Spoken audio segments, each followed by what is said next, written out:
Ganz herzlich willkommen. Mein Name ist Luca Giraud. Ich bin Standortleiter hier in der Silver Church. Es ist unser Anliegen als ganze Kirche, dass du durch diese Message Gott tiefer kannst kennenlernen und ihm kannst begegnen. Herzlich willkommen.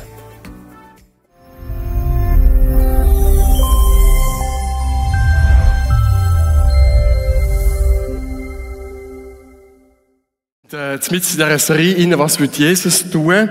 Und das letzte Mal, als ich darüber predigt habe, ist Jesus und Sex gewesen. Und heute ist Jesus und Toleranz. Und es sind beide so ein bisschen brenzlige, umstrittene Themen. Und vorgestern habe ich am Luca gesagt, hast du das absichtlich gemacht, mich so einzuteilen? Und er hat gesagt, nein, weißt du, das ist irgendwie im Zusammenverbund mit dem Buch Heck, ist das entstanden. Genau. Ich glaube mir jetzt das mal so. Jesus und Toleranz. Meine Frage an dich ist Jesus tolerant gewesen?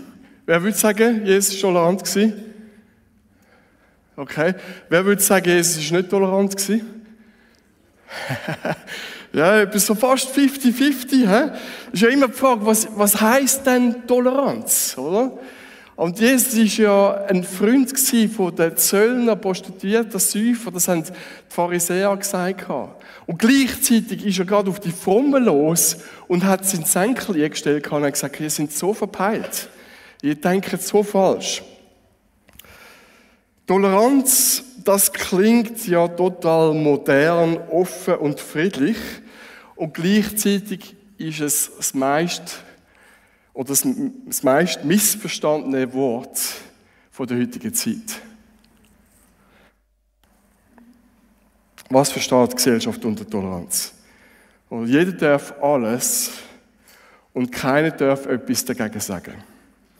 Ich muss alles gut heißen, was andere tun oder glauben. Ich bin tolerant, solange ich etwas anderes sage. Und das bedeutet, dass wir erst dann miteinander auskommen, wenn jeder zugibt, dass alles relativ ist.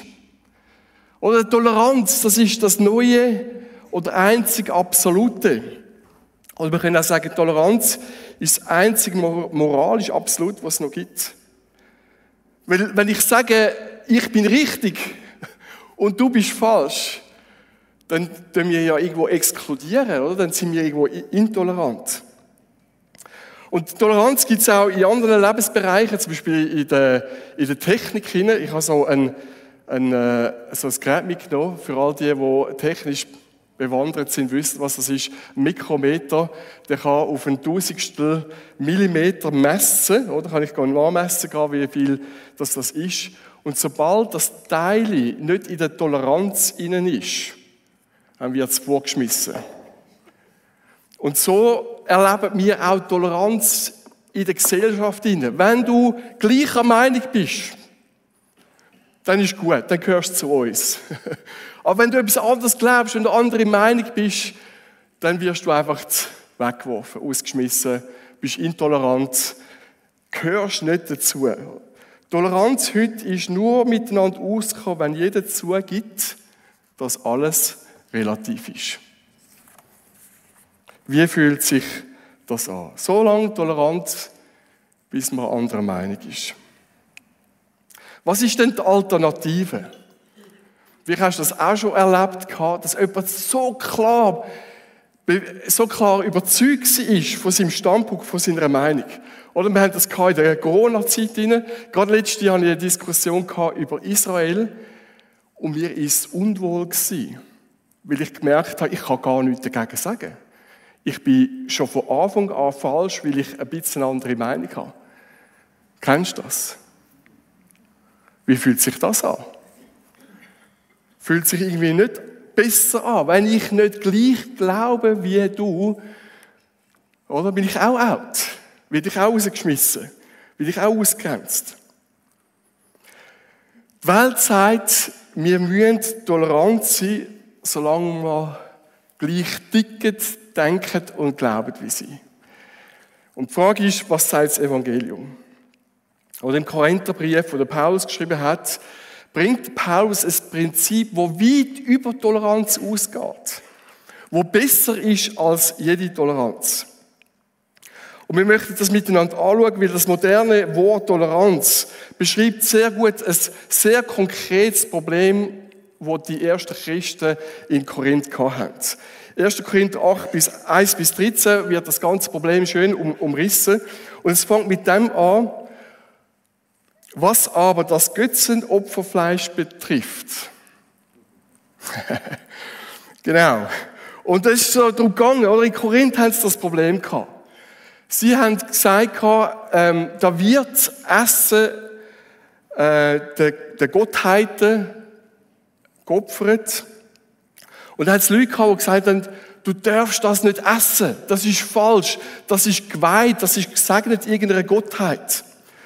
Und das Problem war, dass das Fleisch oder das Essen auf dem Markt, das ist vorher den Götzen geopfert worden ist, bevor man es kaufen konnte. Und dann hat es Leute gehabt, die gesagt haben, das ist kein Problem. Oder? Das sind ja nur Götzen.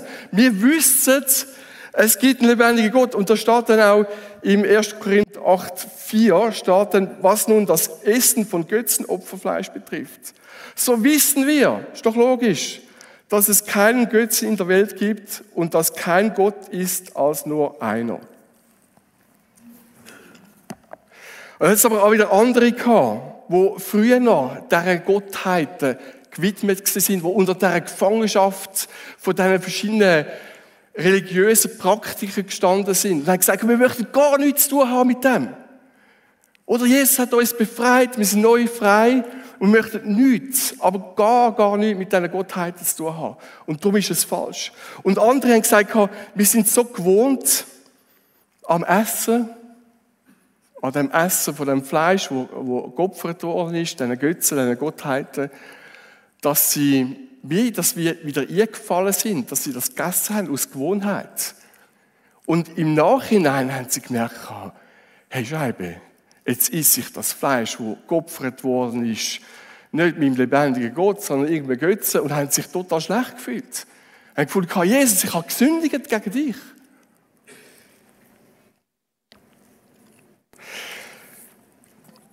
Götzenopferfleisch. Vielleicht fängt das so bei dir an rattern und du denkst, ja, aber Götzenopferfleisch. Wenn das Problem ist, wird Vegetarier. Problem solved. Oder? Interessant ist, wenn wir so in den Urtext hineingehen, es geht die ganze Zeit um Essen.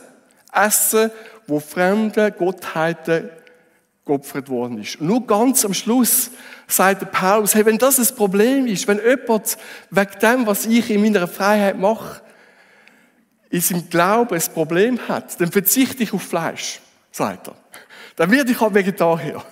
Oder? Aber die ganze Zeit, wo das Thema geschildert wird, geht es um Essen und nicht um Fleisch. Also das Rüebli ist auch ein Problem.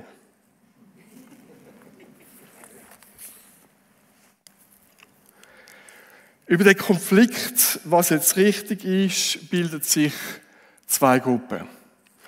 Und der Paulus nennt sie die Starken und die Schwachen. Und ich möchte mit euch das anschauen. Die Starken, die haben Überzeugung gehabt, und da steht im Vers 1 die Überzeugung, dass sie gesagt haben, was aber das Götzenopferfleisch betrifft, so wissen wir, dass wir alle Erkenntnis haben. Sie haben gesagt, tun doch nicht so blöd. Ein Götz ist es nicht. Wir haben den lebendigen Gott. Und egal, was wir essen und trinken und tun, wir gehören Jesus. Und er hat gesagt, wir lassen uns sicher nicht unter irgendwelche Essenszwänge stellen. Jesus Christus hat uns befreit. Und ich lasse mir auch das saftige Steak nicht entgehen, weil ich bin frei. Und sie hat gesagt, wir wissen, dass wir richtig liegen und dass ihr falsch liegt. Gell, Paulus, das ist richtig. Wir liegen richtig. Und dann hat es noch die Schwachen gegeben, Vers 10 bis 12. Dort heißt denn, wenn jemand dich aber, der du die Erkenntnis hast, im Götzentempel zu Tisch liegen sieht, wird nicht sein Gewissen, da er schwach ist, bestärkt werden, die Götzenopfer zu essen. Wenn ihr aber so gegen die Brüder sündigt, oder auch Schwestern, und ihr schwaches Gewissen verletzt, so sündigt ihr gegen Christus.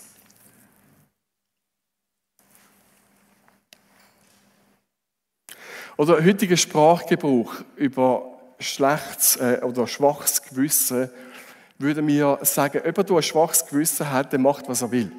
Oder? Der stört es nicht, wenn er jemanden verletzt, weil sein Gewissen schwach ist. Aber interessant ist, dass der Paulus etwas ganz anderes sagt.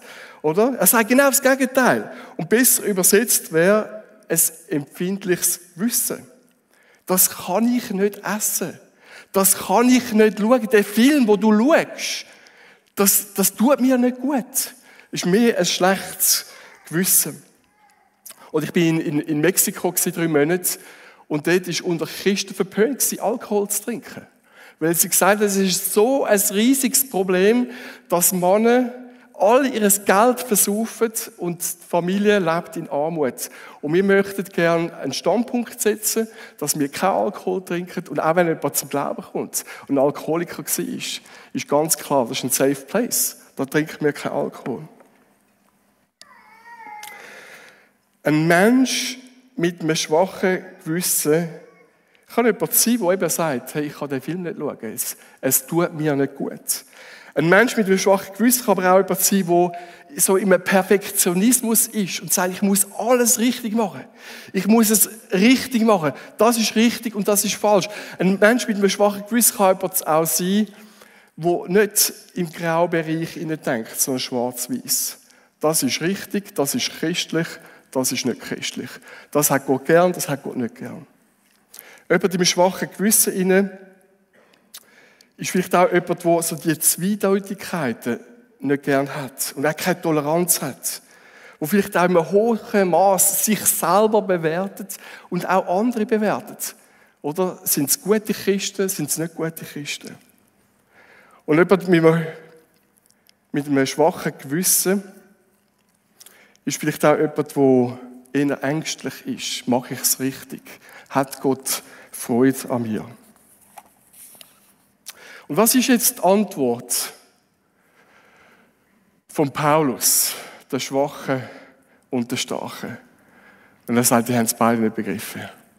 Ich lege beide total falsch. Seine Antwort, Vers 2 heißt: Die Erkenntnis bläht auf, die Liebe aber erbaut. Wenn jemand meint, er habe etwas erkannt, so hat er noch nicht erkannt, was man erkennen soll. Oder Erkenntnis, Wissen, das bläht auf, das macht überheblich. Und es ist die Liebe, die Veränderung schenkt. Es ist die Liebe, die aufbaut. Es ist die Liebe, die Veränderung schenkt. Und das, was das genau heisst, das erklärt uns der Paulus in Römer 14 und 15. Römer 14,1 heisst, den Schwachen im Glauben aber nehmt auf. Doch nicht zur Entscheidung zweifelhafter Fragen. Was für ein guter Vers. Ja, wenn die Schwachen im Glauben aber nehmt auf. Und in vielen Übersetzungen, vielleicht hast du deine Bibel offen, ist etwas Gutes, deine Bibel mitzunehmen. In ganz vielen Bibeln und Übersetzungen, in deutschen Übersetzungen steht, nehmt einander an. Und manchmal kann man das so ein bisschen missverstehen im Sinne von, ja, musst halt einfach jeden annehmen, oder? Egal. Hauptsache, er hat eine Meinung. Und jeder darf so sein, wie er ist. Nimm einfach den anderen an.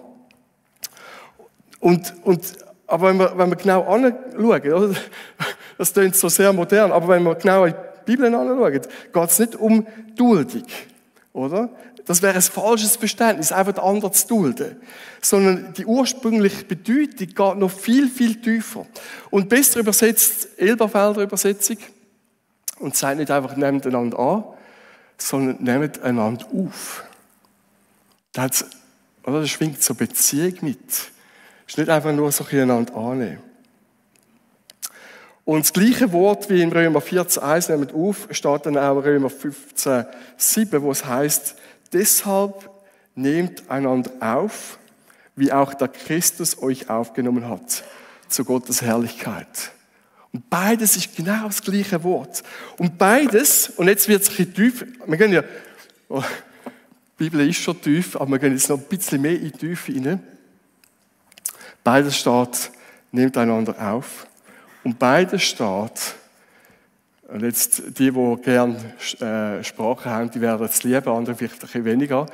Beides steht im Imperativ-Medium. Okay? Imperativ, das haben wir gelernt in der Schule, ist Befehlsform, oder? Mach das. Nimm auf, oder? Und Medium, das kennen wir gar nicht im deutschen Sprachgebrauch. Wir haben passiv, oder? Lasst euch aufnehmen, wäre zum Beispiel das eine. Aktiv wäre nimm auf, nimm an. Und das Medium ist, wie wir es jetzt hier innen haben, oder? Lasst euch, oder nein, nicht lasst euch, nehmt einander auf. Oder die Betonung von dem einander aufnehmen im Medium ist die Handlung von dem Wort nimmt wie einen Rückfluss aufs Subjekt. Das Subjekt bin ich ja, oder? Es geht ja darum, ich soll einander oder den anderen aufnehmen. Und wenn wir vielleicht noch ein anderes Beispiel nehmen, um es ein bisschen zu verstehen, was heisst Rückwirkung aufs Subjekt. Ich habe gesagt, es geht tief.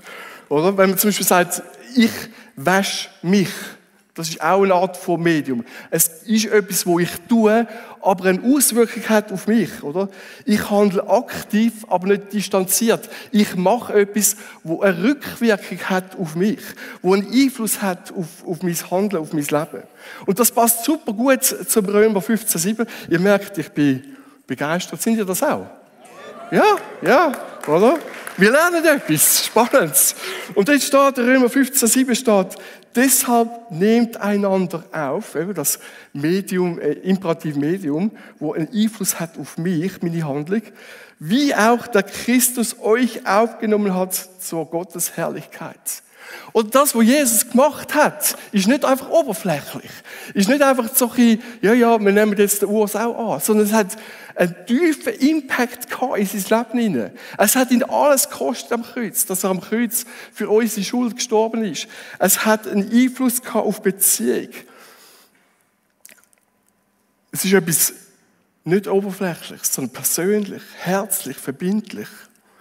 Und das Medium betont eine gegenseitige Beziehung und innere Beteiligung. Gegenseitige Beziehung und innere Beteiligung.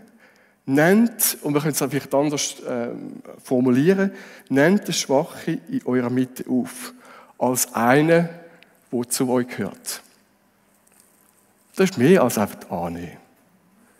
Nennt den Schwachen in eurer Mitte auf, als einen, der zu euch gehört. Und das ist doch der erste Punkt, einander aufnehmen, indem ich mich auf den anderen einlasse. Indem ich Beziehung suche. Indem ich mehr möchte vom anderen, als einfach nur Ausgrenzung und Überheblichkeit, sondern ich suche Beziehung. Und Römer 15,1 heisst, wir aber, die Starken, sind verpflichtet, die Schwachheiten der Kraftlosen zu tragen und nicht uns selbst zu gefallen. Und auch da wieder, ertragen nicht im Sinn von aushalten, so im Sinn von, wieso hat er immer noch nicht begriffen, dass wenn wir gemeinsam miteinander beten, dass wir dann Amen rufen und Halleluja und mitgehen im Gebet und nicht einfach nur still sind. Oder? Vielleicht hast du das auch schon gedacht, ich weiß es nicht. Es geht darum, nicht einfach nur zu ertragen, sondern es geht darum, den anderen wirklich effektiv zu tragen. Und nicht einfach nur auszuhalten. Oder? Es geht nicht einfach nur um das Aushalten, sondern eigentlich würde das, wenn wir es genau anschauen, darum gehen, dass ich mich unter den anderen begib und ihn trage. Mich unter den anderen stelle, unter seine Schwachheit stelle und sage, ich helfe dir zu tragen. Und das ist der zweite Punkt. Statt Ausgrenzung oder Abgrenzung geht es darum, den anderen zu tragen, zu ertragen. Ja, heisst das jetzt, Ich muss mich unter seine Schwachheit stellen. Heisst das jetzt, ich muss genau gleich denken wie er? Heisst das jetzt, ich muss genau gleich die gleiche Überzeugungen haben, oder? Was ist denn mit der Wahrheit? Was ist denn mit der ganzen Gender-Thematik? Was ist denn mit der ganzen Israel-Thematik? Oder auch Corona? Oder dass alle Religionen gleich sind, wie die einen meinen? Darf man dann nichts mehr sagen? Wie kann der andere träge sein? Oder wie kannst du den anderen tragen, wenn du selber schwach bist? Eben. Es braucht deine Kraft, es braucht deine Stärke. Es geht nicht darum, gleich schwach zu sein. Es geht nicht darum, die Wahrheiten zu verzehren. Es geht nicht darum, die gleichen Fehler zu machen. Es geht auch nicht darum, seltsam zu werden oder komisch zu werden. Oder? Es geht darum, dass wir unsere Kraft haben. Und ich glaube, ich wollte eigentlich das ein bisschen illustrieren mit eines von meinen Kindern. Und jetzt ist es nicht da. Und zwar das Leichtere. Und ein von meinen Kindern sind da, aber der ist einfach halt so schwer, dass ich nicht sicher bin, ob ich ihn wirklich tragen kann. Und darum illustriere ich das jetzt einfach mit einem Teddy.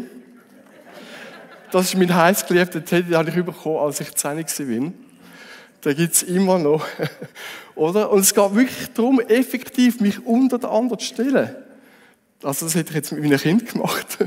Vielleicht ist das auch gut so. Es geht effektiv darum, nicht überheblich zu sein, nicht auszugrenzen, nicht meine Stärke zur Schau stellen und sagen, ich weiss es besser wie du und ich habe Recht und du hast nicht Recht. Sondern es geht darum, unter vielleicht auch die Ohnmacht, die Schwäche vom anderen zu stellen und mich drunter zu stellen und den anderen effektiv zu tragen. Das ist die Meinung. Ich schaue jetzt dazu, ob ihr zuhört. Aber ihr hört zu. Wie ist denn das möglich? Wie können wir denn den anderen tragen, indem wir gleich stark bleiben?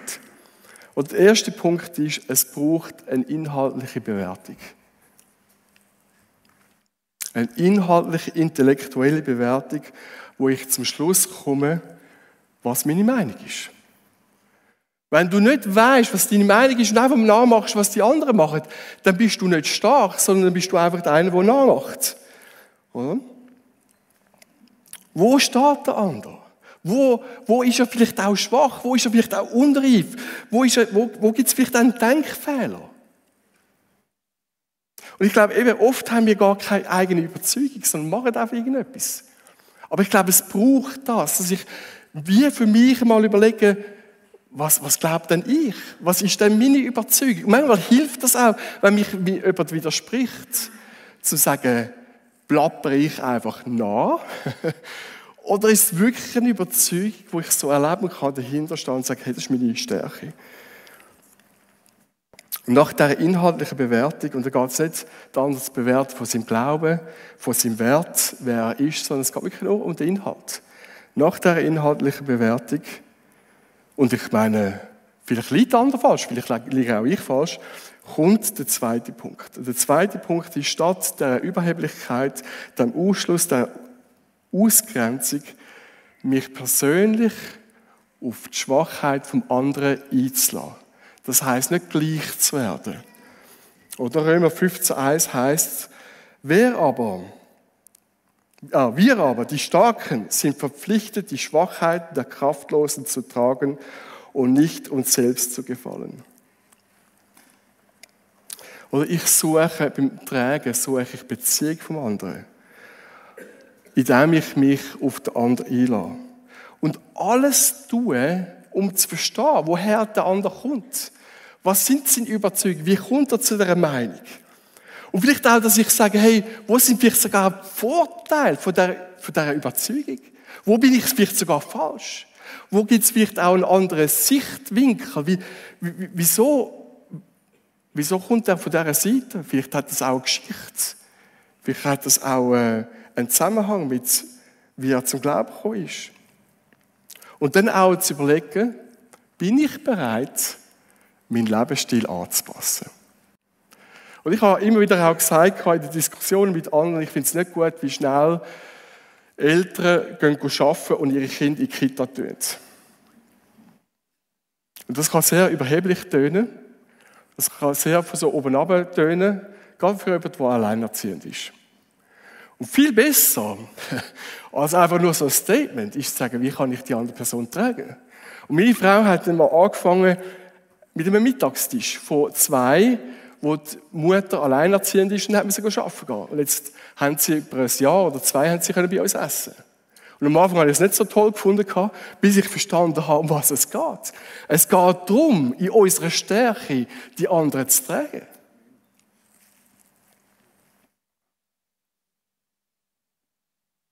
Wo bin ich bereit, mich auf den anderen einzulassen und ihn nicht auszuschliessen? Und das perfekte Beispiel haben wir ja jetzt auch 1. Korinther 8, 1-13, wo es um das Götzenopferfleisch geht. Darf man es essen, darf man es nicht essen?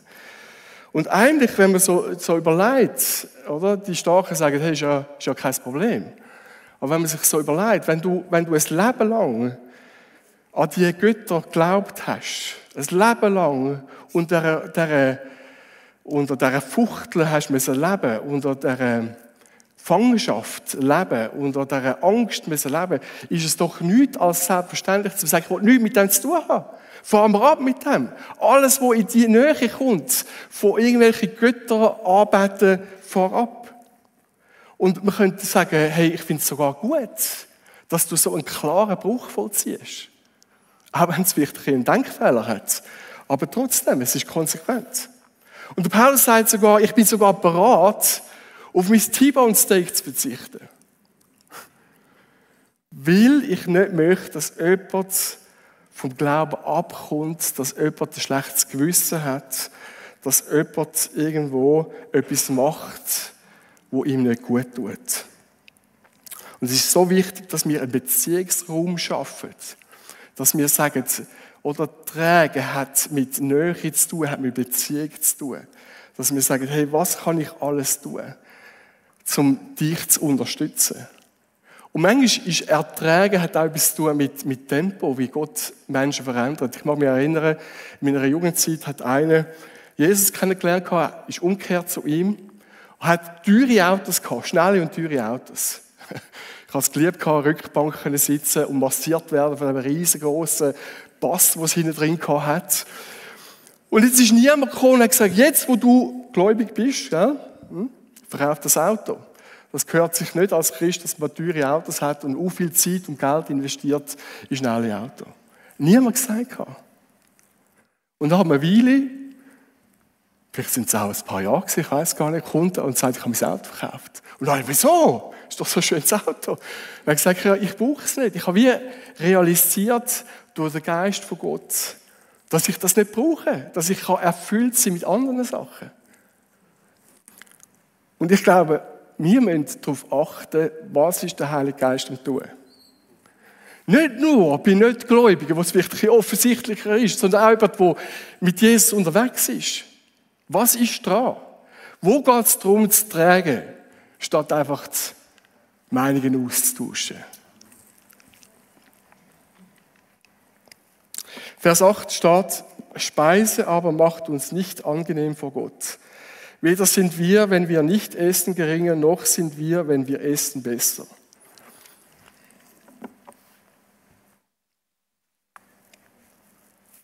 Oder schwache Gewissen denkt, ich kann nur durch mein Verhalten besser werden. Und ein schwacher Glaube bedeutet ja nicht einfach nur, ich glaube an Jesus oder glaube nicht, sondern ich glaube, ein schwacher Glaube hat zu tun mit, ich habe Bedeutung von der Rechtfertigung allein durch Glauben nicht verstanden. Ich habe nicht verstanden, was es heisst, dass ich durch Jesus Christus gerechtfertigt worden bin. Und ich glaube, weißt du, was die geistliche Schwachheit ist oder was auch Intoleranz fördert? Dass wir nicht verstanden haben, dass wir von Gott angenommen sind, gerechtfertigt, voll okay. Nichts müssen beweisen. Oder jede Religion sagt, du musst dich bemühen.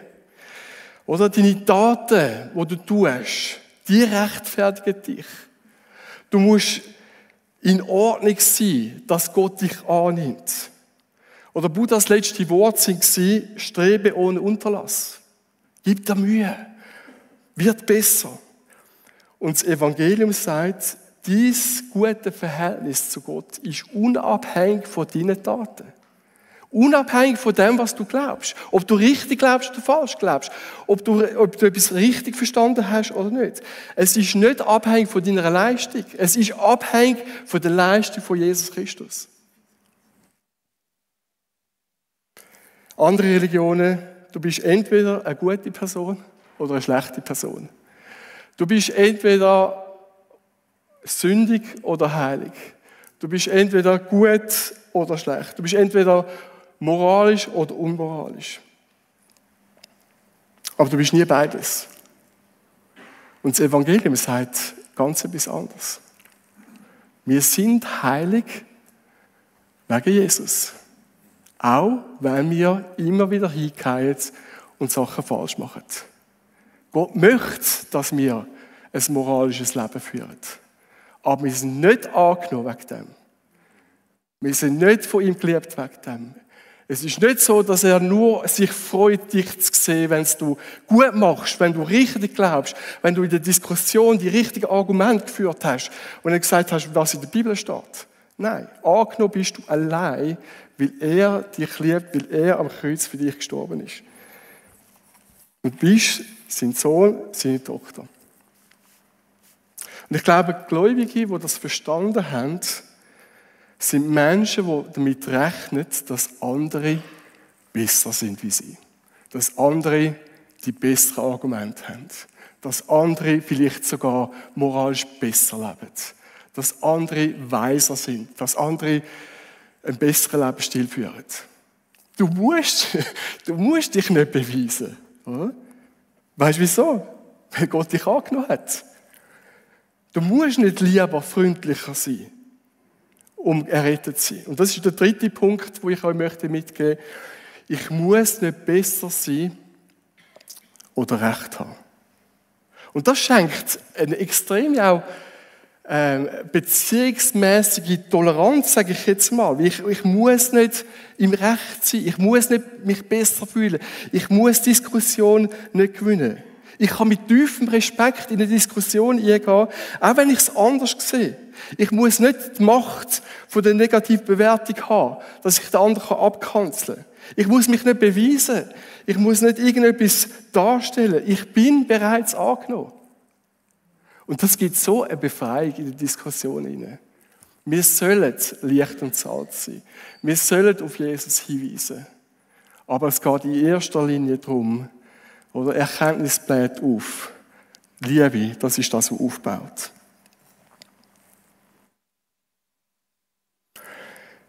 Es ist auch so, dass Jesus Christus uns gegenüber tolerant sich verhalten hat. Und das zeigt sich in der Geschichte von Jesus mit der Frau am Brunnen. Oder? Da kommt Jesus an den Brunnen, auf der Frau in Samaria, sich Wasser schöpfen. Vielleicht kennst du die Geschichte. Und statt Ausgrenzung nimmt er sie auf in eine Beziehung hinein. Oder es ist eigentlich ein dreifaches No-Go. Er ist ein Mann, sie eine Frau. Er ist ein Jude, sie ist eine Samaritanerin. Er ist ein Rabbi, ein Lehrer, ein respektierter Lehrer und sie ist eine Ehebrecherin. Ein absolutes No-Go. Und er nimmt sie trotzdem auf, geht auf sie ein, fängt das Gespräch an und sagt, hey, ich habe sogar müssen da ankommen. Allein wegen dir. Gott hat mich da angeschickt, um dir zu begegnen. Nicht, um dich bloßzustellen. Und das ist der zweite Punkt. Statt Ausgrenzung hat er seine Schwächen getragen. Oder? Indem er das Schwache hat er angesprochen, aber nicht bloßgestellt. Oder gewartet, bis sie ein besserer Mensch geworden ist. Sondern ist für sie da gewesen. Und er hat sich auch hilfsbedürftig gemacht. Er hat gesagt, ich habe Durst. Er hat sich unter sie gestellt, indem er aufgezeigt hat, wer Gott ist. Aber er hat sich auch hilfsbedürftig gemacht und hat gesagt, ich brauche auch Hilfe von dir. Er hat Raum geschaffen, dass sie Gott annehmen, dass sie heil werden. Und dann der dritte Punkt sagt sie, Jesus hat mir mitten ins Gesicht gesagt, was ich alles gemacht habe. Wer sagt so etwas, wo sich schämt für sein Leben? Niemand. Und sie hat das realisiert. Ich muss nicht besser sein, damit Gott mich annimmt. Und ich möchte euch noch eine ermutigende Story so zum Schluss geben von Silber am Meer. Wir sind ja zurückgekommen vor einer Woche. Und da hat es ein Pärchen gehabt, die gesagt haben, ja, wir sind ja die Aussenseiter. Weil wir ja nicht so glauben wie ihr. Weil wir halt nicht an Jesus glauben, so wie ihr. Und dann habe ich gesagt, ja, hast du das denn auch so empfunden? Und dann hat sie gesagt, nein. Ich bin angenommen worden. Ich fühle mich wohl in dieser Gruppe drin. Und genau um das geht es, Kirche. Dass wir nicht einfach nur da sind, zum Recht zu haben, sagen, was richtig oder falsch ist, sondern zum Menschen aufzunehmen, zum Menschen zu tragen. Immer im Wissen, wir müssen nichts beweisen. Wir sind angenommen. Und ich wünsche mir das, dass wir eine Kirche sein können, die für Menschen ist. Eine Kirche sein, die Menschen tragen, ihren Schwächen, vielleicht auch Ohnmacht, vielleicht auch mit Denkfehlern rein. Und nicht irgendwo überheblich wirken und sagen, was alles falsch ist. Die Welt sagt, du musst tolerant sein, aber auf unsere Art und Weise. Und das Evangelium sagt in Vers 1, die Erkenntnis, die bleibt auf. Aber die Liebe, die sich einsetzt für andere, die baut auf. Und meine Frage an dich ist, mit welcher Person bist du uneins? Da in der Gemeinde, vielleicht im Umfeld. Und dann gang auf die Person zu und such Beziehung. Statt Argumente zu gewinnen, statt Diskussionen, statt vermeintliche Schwachheiten auszustellen und zu sagen, das und das ist nicht gut. Den anderen zu tragen. Völlig bereit sein, von auch dieser Person zu lernen. Völlig bereit sein, zu schauen, was möchte der Heilige Geist tun. Völlig bereit sein, auch zu unterstützen. Vielleicht sogar meine Lebensform anzupassen. Auf etwas zu verzichten, etwas nicht zu sagen, weil es nicht gut tut. Immer mit dem Fokus, den anderen zu stärken. Immer im Fokus, den anderen zu tragen. Immer im Fokus, den anderen zu Jesus zu bringen. Und dann, drittens, immer im Wissen, ich muss nicht gewinnen und ich muss nicht besser sein. Amen. Amen. Vater im Himmel, ich danke dir, dass du es vorgelebt hast in Jesus Christus. Dass du nicht gewartet hast, bis wir besser sind, sondern dass du gekommen bist in unsere Schwachheit und dass du uns getragen hast. Und dass du sogar unsere Schwachheit getragen hast am Kreuz. Und für uns am Kreuz gestorben bist. Und hilf uns, zu Menschen zu werden, wo andere Menschen aufnehmen. Sie tragen immer im Wissen. Das Evangelium sagt nicht, wir müssen besser werden, zum angenommen von dir zu werden, sondern wir sind angenommen. Heiliger Geist, zeig uns auf, wo leben wir eine Toleranz, wie es die Welt lebt. Heiliger Geist, zeig uns auf, wo haben wir eine Toleranz, die überheblich wirkt. Und wo leben wir eine Toleranz, die vom Evangelium geprägt ist, die über Toleranz ausgeht, die dich verherrlichen tut. Amen. Danke vielmals, bist du heute dabei gewesen. Wir hoffen, dass die Message dir geholfen hat, Gott tiefer kennenzulernen und mit ihm vorwärts zu kommen. Falls du Fragen oder Anmerkungen hast, würden wir uns freuen, von dir zu hören. Melde dich einfach über unsere Homepage www.silbern.church. Wenn die Botschaften für dich ein Segen sind, würden wir uns über deine Unterstützung freuen. Es hilft uns, weiter das zu machen, was wir tun. Du kannst das ganz einfach über die eingeblendete Twint-Code machen. Natürlich gibt es auch noch andere Möglichkeiten, die findest du auf unserer Homepage unter www.silbern.church/spenden. Hey, und so wünschen wir dir Gottes Segen und seine Power. Bis gleich.